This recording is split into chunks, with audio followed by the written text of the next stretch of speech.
a splinter.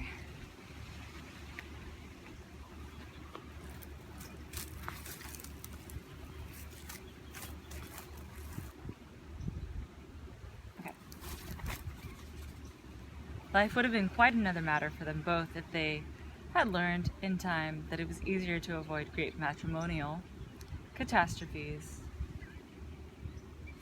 Whoops. Alright. Love in the Time of Cholera, Chapter 2, Part 2. The next morning at breakfast, Lorenzo Dassa could not contain his curiosity.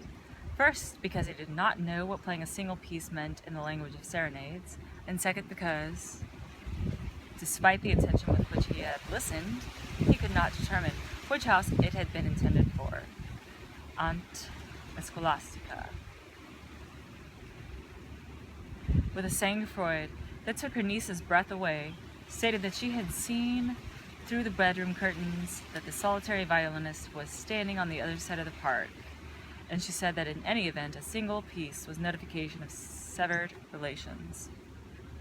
In that day's letter, Florentino Arisa confirmed that he had played the serenade, that he had composed the waltz, and that it bore the name he called Firmina Dassa in his heart, the crowned goddess.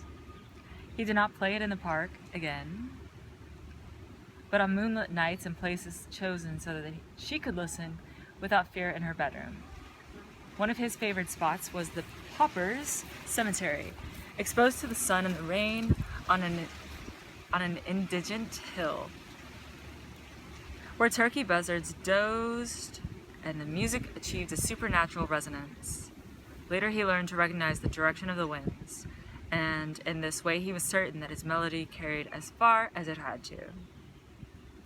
In August of that year, a new civil war, one of the many that had been devastating to the country for over half a century, threatened to spread, and the government imposed martial law and a 6 o'clock curfew in the provinces along the Caribbean coast.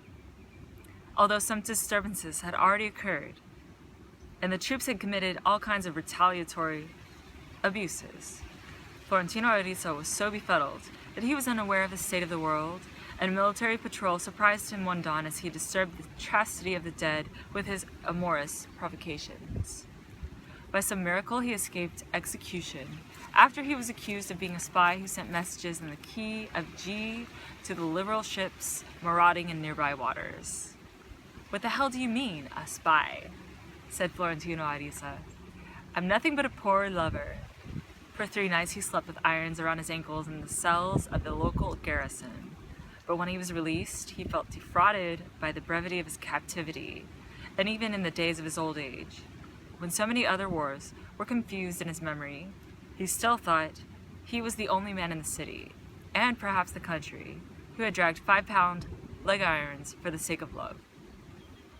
Their frenetic correspondence was almost 2 years old when Florentino Arisa, in a letter of only 1 paragraph, made a formal proposal of marriage to Firmina Dassa. On several occasions during the preceding 6 months, he had sent her a white camellia, but she would return it to him in her next letter so that he would have no doubt that she was disposed to continue writing to him, without the seriousness of an engagement. The truth is that she had always taken the comings and goings of the camellia as a lover's game, and it had never occurred to her to consider it as a crossroads in her destiny. But when the formal proposal arrived, she felt herself wounded for the first time by the clawings of death.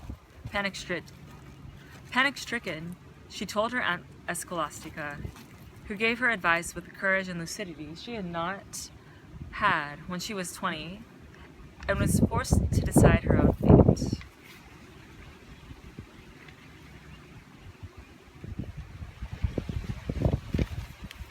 "Tell him yes," she said, "even if you are dying of fear, even if you are sorry later, because whatever you do, you will be sorry all the rest of your life if you say no." Firmina Dassa, however, was so confused that she asked for some time to think it over. First, she asked for a month, then 2, then 3, and when the 4th month had ended, she had still not replied. First she asked for a month, then 2, then 3, and when the 4th month had ended, and she had still not replied, she received a white camellia again, not alone in the envelope as on other occasions, but with a peremptory notification that this was the last one. It was now or never. Then that same afternoon it was Florentino Arisa who saw the face of death when he received an envelope containing a strip of paper torn from the margin of a school notebook on which a one-line answer was written in pencil. Very well, I will marry you if you promise not to make me eat eggplant. Florentino Arisa was not prepared for that answer, but his mother, page 72, top of it, was. Again, Florentino Arisa was not prepared for that answer, but his mother was. Top of page 72. Since he had first spoken to her 6 months earlier about his intention to marry, Transito Arisa had begun negotiations for renting the entire house, which, until that time, she had shared with 2 other families. A 2-story structure dating from the 17th century. It was the building where the tobacco monopoly had been. It was the building where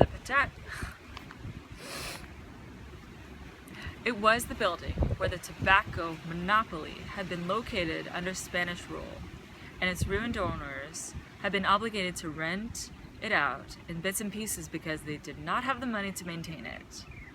It had one section facing the street, where the retail tobacco shop had been, another section at the rear of a paved patio, where the factory had been located, and a very large stable that the current tenants used in common for washing and drying their clothes.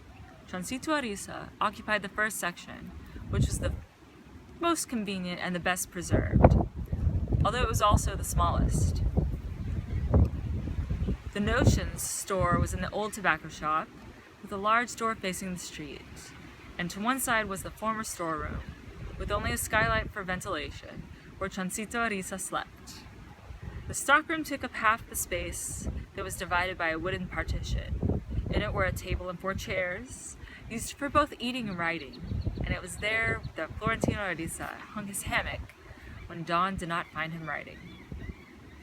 It was a good space for the 2 of them, but too small for a third person, least of all a young lady from the Academy of the Presentation of the Blessed Virgin, whose father had restored a house in ruins until it was like new, while the families with 7 titles went to bed with the fear that the roofs of their mansions would cave in on them while they slept. So Transito Arisa had arranged with the owner to let her also occupy the gallery and the patio, and in exchange, she would keep the house in good condition for 5 years. She had the resources to do so, in addition to the cash income from the Notion store and the hemostatic rags, which sufficed for her modest life. She had multiplied her savings by lending them to a clientele made up of the embarrassed new poor who accepted her excessive interest rates for the sake of her discretion. Ladies with the airs of queens descended from their carriages at the entrance to the Notions shop, unencumbered by nursemaids or servants, and as they pretended to buy holland laces and passementerie trimmings, they pawned, between sobs, the last glittering ornaments of their lost paradise. Transito Arisa rescued them from difficulties with so much consideration for their lineage that many of them left more grateful for the honor than for the favor they had received. In less than 10 years she knew the jewels, so often redeemed and then tearfully pawned again, as if they had been her own, and at the time her son decided to marry, the profits, converted into gold, lay hidden in a clay jar under her bed. Then she did her accounts and discovered not only that she could undertake to keep the rented house standing for 5 years, but that with the same shrewdness and a little more luck, she could perhaps buy it before she died, for the 12 grandchildren she hoped to have. Florentino Arisa, for his part, had received provisional appointment as first assistant at the telegraph office, and Lotario Thugut wanted him to head the office when he left to direct the School of Telegraphy and Magnetism. which he expected to do the following year. So the practical side of the marriage was this. Resolved.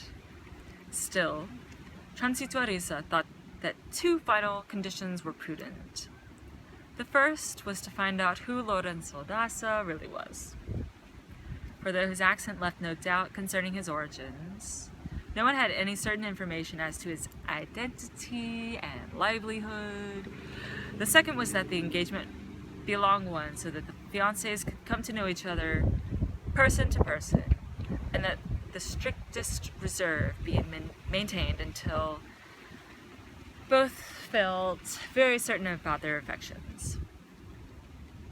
So she suggested they wait until the war was over.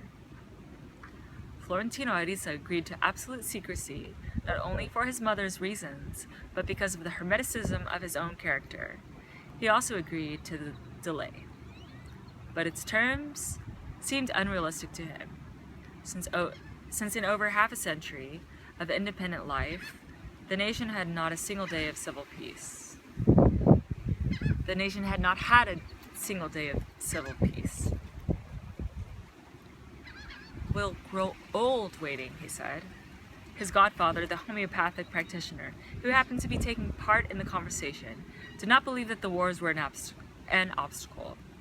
He thought they were nothing more than the struggles of the poor, driven like oxen by the landowners, against barefoot soldiers who were driven in turn by the government. "The war is in the mountains," he said. "For as long as I can remember, they have killed us in the cities with decrees, not with bullets." In any case, the details of the engagement were settled in their letters during the weeks that followed. Fermina Dassa, on the advice of her aunt Escolastica, accepted both the 2-year extension and, page 74, the condition of absolute secrecy, and suggested that Florentino Arisa ask for her when she finished secondary school during the Christmas vacation. When the time came, they would decide on how the engagement was to be formalized, depending on the degree of approval she obtained from her father. In the meantime, they continued to write to each other with the same ardor and frequency, but free of the turmoil they had felt before, and their letters tended toward a domestic tone that seemed appropriate to husband and wife. Nothing disturbed their dreams. Florentino Arisa's life had changed. Requited love had given him a confidence and strength he had never known before, and he was so efficient in his work that Lotario Thugut had no trouble having him named as his permanent assistant. By that time, his plans for the School of Telegraphy and Magnetism had failed, and the German dedicated his free time to... Is that a mosquito?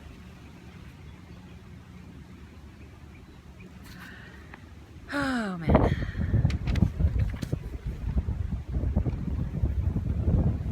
And the German dedicated his free time to the only thing he really enjoyed: going to the port to play the accordion and drink beer with the sailors, finishing the evening at the transient hotel. It was a long time before Florentino Arisa realized that Lotario Thugut's influence in the Palace of Pleasure was due to the fact that he had become the owner of the establishment, as well as impresario for the birds in the port.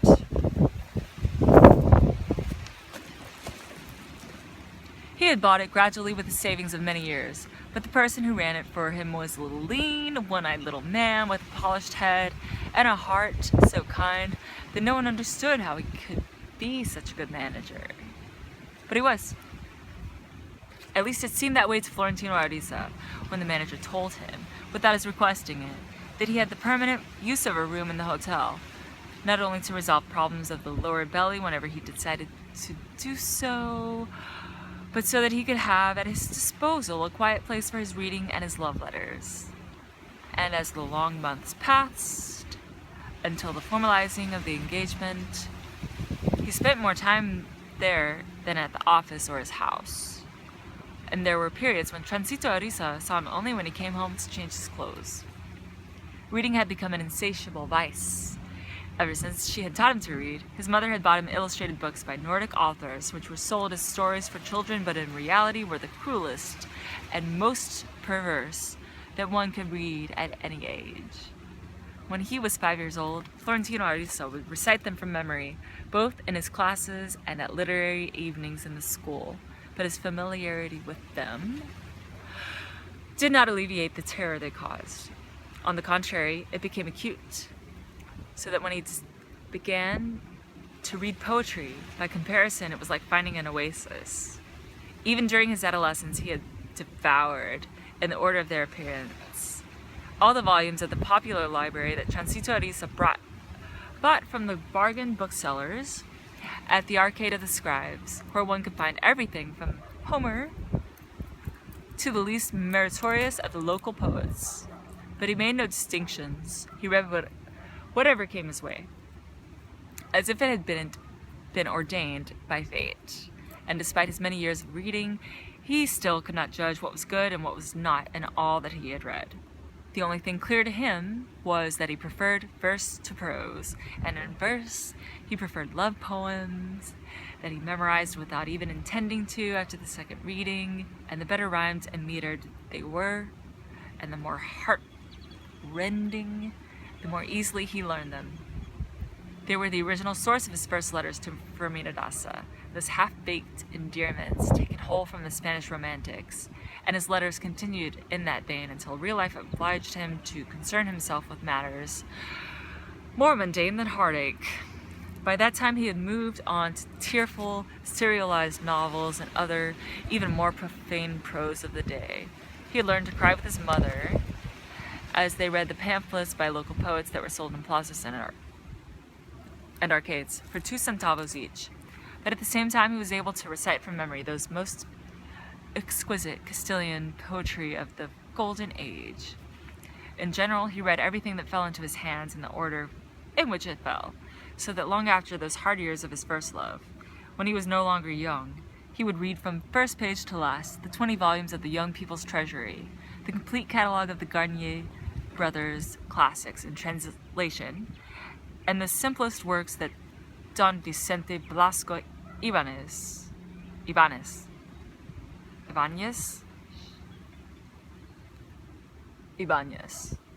published in the Prometeo collection.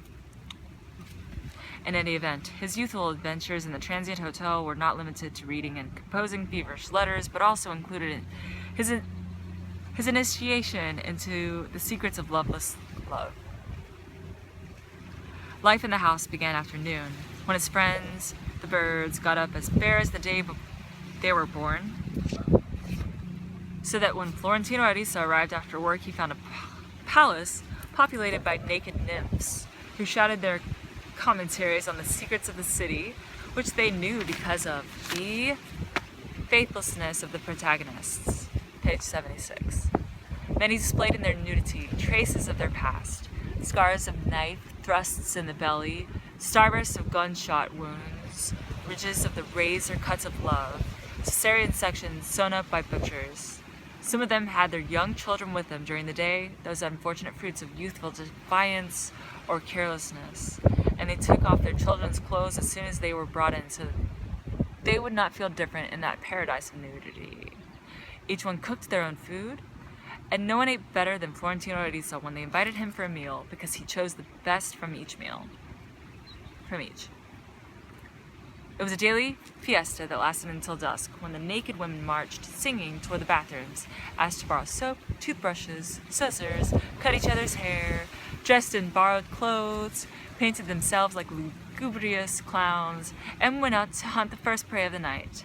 Then life in the house became impersonal and humanized, and it was impossible to share in it without paying.